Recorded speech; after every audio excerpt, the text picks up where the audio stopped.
పాల సముద్రాన్ని ఇంకా చిలకడం మొదలుపెట్టారు. ఇప్పుడు ఇంద్రుడి దరిద్రం తీరాలి. ఇంద్రుడి దరిద్రం కాదు, లక్ష్మీదేవి యొక్క ఆవిర్భావం జరగబోతోంది. అమ్మవారు క్షీరసాగర మదనంలో పుట్టినప్పుడు ఒక గమ్మత్తు చేసింది. శుక్రవారం పంచమి నాడు పుట్టింది. ఇప్పటికీ పద్మావతి అమ్మవారు కూడా శుక్రవారం పంచమి. అందుకే అమ్మవారికి ఈ మాసాలలోనే ఫిబ్రవరి మార్చిల్లోనే పాల్గొన మాసంలో ఒక గమ్మత్తు చేస్తారు. పద్మావతి తిరుచానూరులో ఏమిటో తెలుసా అండి, సుమంగళి పూజ అని ఒక పూజ ఉంది. పసుపు కుంకాలున్న ఆడవాళ్ళందరూ ఆ రోజున పసుపు తాళ్ళు, నల్లపూసలు, గాజులు, పువ్వులు, పసుపు కుంకం పట్టుకెళ్ళి అమ్మవారికి ఇస్తారు. 5వ తరం ఉన్న ఆడవాళ్ళందరికీ దానికి ట్రస్ట్లు ఉన్నాయి. పెద్ద పెద్ద కళ్యాణ మంటపాల్లో భోజనం పెడతారు. వాళ్ళందరితో కలిసి లక్ష్మీదేవి వచ్చి కూర్చుని భోజనం చేస్తుంది. ఇప్పటికీ ప్రతి ఏడాది ఇప్పటికీ మనకి తిరుచానూరులో జరుగుతుంటుంది ఉత్సవం. అందుచేతనే అమ్మవారి ఆవిర్భావం జరిగి రేపు కళ్యాణం జరిగిన తర్వాత కాకినాడ పట్టణంలో ఉన్న సువాసినులందరూ కొన్ని కోట్ల జన్మలు అలా పసుపు కుంకాలతో ఐశ్వర్యంతో ఉండి కుటుంబాలని రక్షించుకుని వాళ్ళు ధర్మ మార్గంలో భర్తలు ప్రవర్తించేటట్టు చూడాలని లక్ష్మీ పూజ ఆదివారం పెట్టుకున్నాం. ఇప్పుడు మళ్ళీ పాల సముద్రాన్ని చిలికారు. తొలుకారు మెరుగుకై వడ్డి తల్లతల్లమ్మ నిమేను మెర్రయ్య ధగధగమనుచున్ కలుముల నీడెడు చూపుల చెలువంబుల మొదలి టెంకి సిరి పుట్టెన్రుపా. అపాసటి కాంతితో తెల్లటి వస్త్రాలు కట్టుకుని పద్మాననే పద్మవూరు పద్మాక్షి పద్మ సంభవే అని ఆ పాల సముద్రంలోంచి నల్లని కన్నులతో సొగసైన చూపులు ఇలా మాతృవాత్సల్యంతో అందరి వంక చూస్తూ లక్ష్మీదేవి పాల సముద్రంలోంచి ఆవిర్భవించింది. అమ్మవారి చూపులు ఎంత దిశల వరకు పడ్డాయో అంతవరకు దరిద్రములన్నీ తొలగిపోయి అందరూ ఆనందమును పొందారు. లక్ష్మీదేవి జన్మించింది ఆనాడు పాలసముద్రం దగ్గర ఉత్సవం జరిగినట్టు జరుగుతోంది. నేను ఇక్కడ నమ్మి ఒక మాట చెప్తున్నాను, ఇవాళ ఈ ఘట్టాన్ని ఎవరు విన్నారో వాళ్ళకి కొన్ని కోట్ల జన్మలు తరమవలసిన దరిద్రం నశించిపోయింది. ఇది పరమ యథార్థం. అందుకని ఆ తల్లి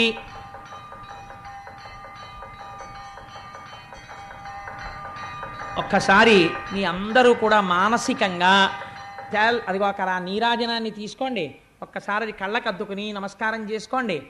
స్వామి త్రిమూర్త్యాత్మకమై దత్తాత్రేయుడై ఉన్నాడు. చక్కటి జేగంటలు మోగే ఈ దేవాలయంలోనూ అటువంటి పరమ పవిత్రమైనటువంటి లక్ష్మీదేవి యొక్క ఆవిర్భావము జరిగింది. ఇంకా దేవేంద్రుడికి దరిద్రం ఏమిటండి? అందుకే పోతన గారు ప్రారంభిస్తూనే లక్ష్మీ ఆవిర్భావాన్ని ఎంత గొప్ప మాట వేశారో చూడండి. కలుముల నీడెడు చూపుల, అమ్మవారి చూపుల్లోంచి ఐశ్వర్యం వస్తుంది. అందుకే ఆదివారం నాడు కనకధారా స్తోత్రాన్ని అనుసంధానం చేస్తున్నాం. శంకరాచార్య స్వామి వారి దేవాలయ నిర్మాణం జరిగినప్పుడు అందరికీ కూడా కొన్ని వేల ప్రతులు ముద్ర వేసి పంచిపెట్టారు సత్యనారాయణ రెడ్డి గారు. ఎవరైనా కనకధారా స్తోత్రం లేని వాళ్ళు ఉంటే ఈ రేపట్లోనే జెరాక్స్ చేయించుకుని తెచ్చుకోండి. అమ్మవారి చూపుల గురించి శంకరాచార్యుల వారు ఎంత వర్ణన చేశారో కనకధారలో. ఆ రోజున లక్ష్మీ పూజ చెయ్యగానే అందరం కలిసి కనకధారా స్తోత్రం చేద్దాం ఫలితాన్ని పొందడం కోసమని. అందుకని కలుముల నీడెడు చూపుల, అమ్మవారి యొక్క దృష్టిలోంచి ఐశ్వర్యం కురిసేస్తోందిట. అటువంటి చూపులు చూస్తూ అమ్మవారు మళ్ళీ పాల సముద్రము నుండి చెలువంబుల మొదలి టెంకి సిరి పుట్టెన్రుపా ఆ లక్ష్మీదేవి ఆవిర్భవించినది. ఇప్పుడు పుట్టగానే ఆ తల్లి యవ్వనంలో పుట్టి ఇంద్రుడు వెంటనే కలశస్థాపనం చేసి అమ్మవారిని ఆ దర్శనం చేసి చెప్పినటువంటి స్తోత్రం భాగవతంలో లేదు, కానీ దేవీ భాగవతంలో ఉంది. దానికి పెద్దలు ఒక మాట చెప్తారు. ఈ స్తోత్రాన్ని తెలిసి కానీ తెలియక కానీ ఎవరైనా కొన్ని రోజుల నియమం ఉంది చేస్తే వాడికి ఎంత ఐశ్వర్యం వెళ్ళిపోతుందంటే వాడు భూమండలాన్ని శాసించే చక్రవర్తిత్వానికి వెళ్ళిపోతాడు. తెలిసో తెలియకో చేసిన వాళ్ళే అటువంటి ఐశ్వర్యవంతులయ్యారు. పక్కన నారాయణ భక్తితో కలిస్తే భక్తితో కూడిన ఐశ్వర్యం వస్తుంది. అందుకని ఇక్కడ సింధూరం ఇక్కడే ఎందుకు పెట్టుకోవాలి? సీమంతం అంటే ఆ పాపట తీయడంలో నేను ఎక్కడెక్కడ సీమంతము అన్న మాట వాడినా మీరు ఇవాళ గర్భిణీ స్త్రీల సీమంతాన్ని గుర్తు తెచ్చుకోకండి. నేను చెప్పే సీమంతం అంటే ఇది సీమంతం, పాపట. ఈ సీమంతంలో ఇక్కడ ఎందుకు పెట్టుకుంటున్నారు సింధూరాన్ని? ఇక్కడ ఎందుకు పెట్టుకుంటున్నారంటే ఇక్కడ పెట్టుకోవడం వెనకాతల ఒక పెద్ద రహస్యం ఉంది. ఇక్కడే ఎందుకు పెడతారంటే లక్ష్మీదేవిని లక్ష్మీదేవిగా అర్చన చేస్తారు. కానీ లక్ష్మీదేవి యొక్క మూర్తి లక్ష్మి. మీరు వెళ్ళి అమ్మా నీ అనుగ్రహం మాకు కలగాలని అడుగుతారు. పురుషుడు వివాహం చేసుకునేటప్పుడు ఆయన కన్నా పెద్దవాడైన మామగారు అల్లుడి కాళ్ళు కడిగి పళ్ళెంలో పెట్టి ఆ నీళ్లు తీసుకుని తను తల మీద చల్లుకుని తన భార్య తల మీద చల్లుతున్నాడు. అలా చల్లచ్చా? అల్లుడికి ఆయుక్షీణం కాదు? వయస్సులోనేమో మామగారు పెద్దవాడా? మామగారి కన్నా పెద్ద అల్లుడు ఉంటాడు వీడి ప్రపంచంలో ఎక్కడన్నా? మామగారి కన్నా అల్లుడు చిన్నవాడు ఉంటాడు. చిన్నవాడైనటువంటి అల్లుడి కాళ్ళు పళ్ళెల్లో పెట్టి అత్తగారు నీళ్లు పోస్తుంటే మామగారు కాళ్ళు కడిగి ఆ నీళ్లు తల మీద చల్లుకోవచ్చా? చల్లుకోకూడదు. మరి ఎందుకు చల్లుకుంటున్నారు? మీరందరూ కూడా పాణిగ్రహణంలో ఇదో విచిత్రం. మనందరం వివాహం వివాహం వివాహం అంటాం. వివాహం అంటే విచిత్రమైన బరువు.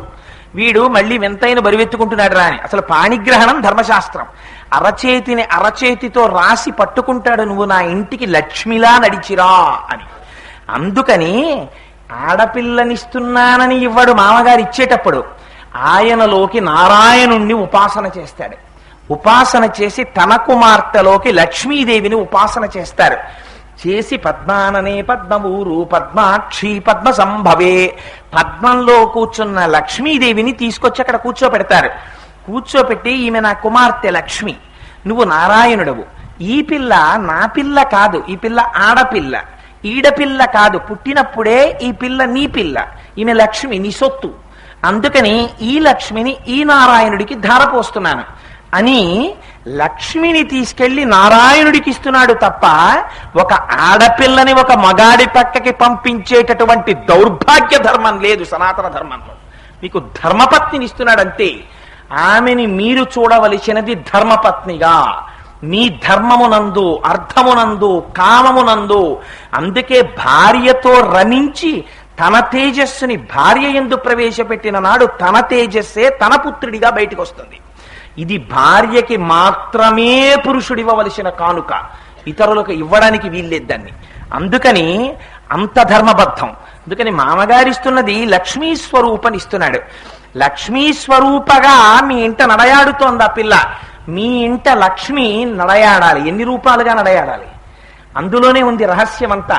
మీకు ఒక కర్రనిచ్చి 4 ముక్కలు నరకమన్నాం అనుకోండి, ఒక కర్రని తీసుకొచ్చి 3 మాటలు నరికితే చాలు, 4 ముక్కలు అయిపోతాయి.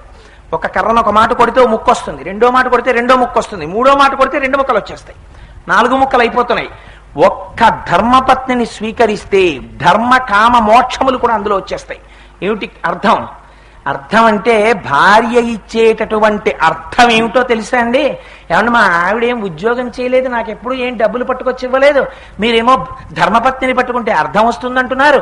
ఎక్కడి నుంచి వస్తుందండి అర్థం అని మీకు అనుమానం రావచ్చు.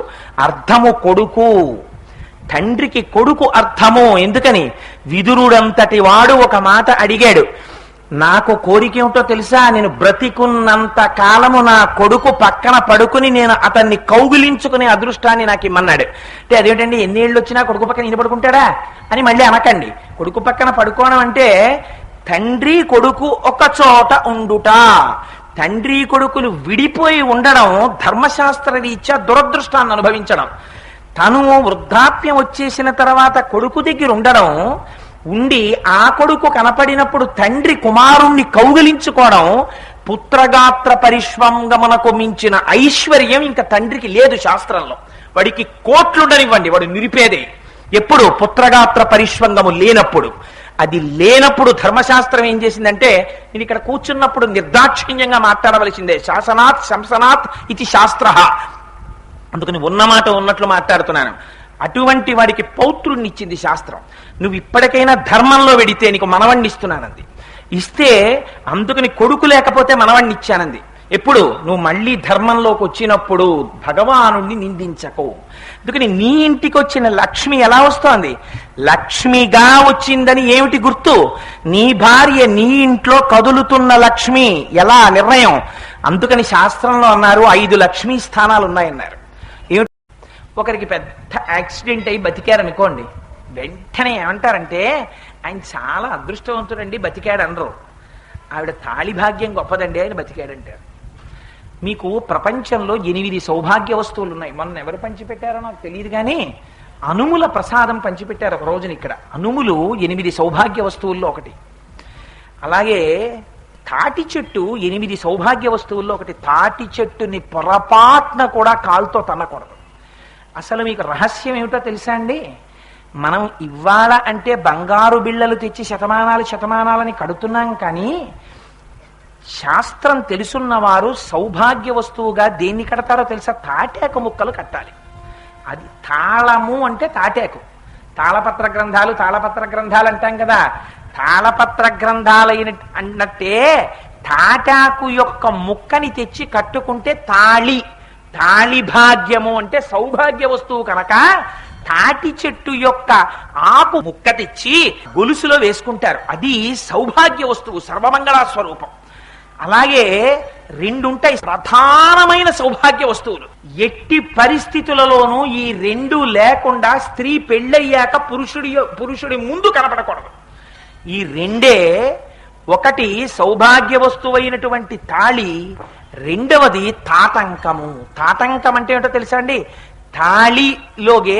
లాగే తాడి, అందులోంచి అంకము అంటే గుర్తు.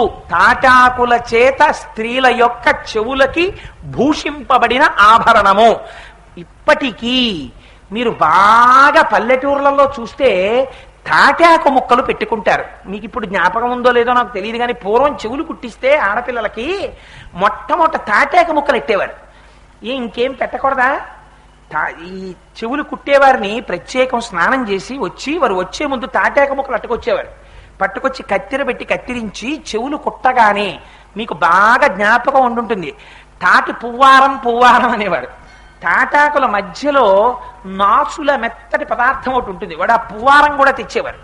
తెచ్చి ఈ తాటాకు ముక్క చెవులో పెట్టి పువ్వారం రాసేసేవారు రక్తం వస్తుంటే. సరే, ఇప్పుడు చెవులు కుట్టించుకోవడాలే లేవనుకోండి, అదంతా.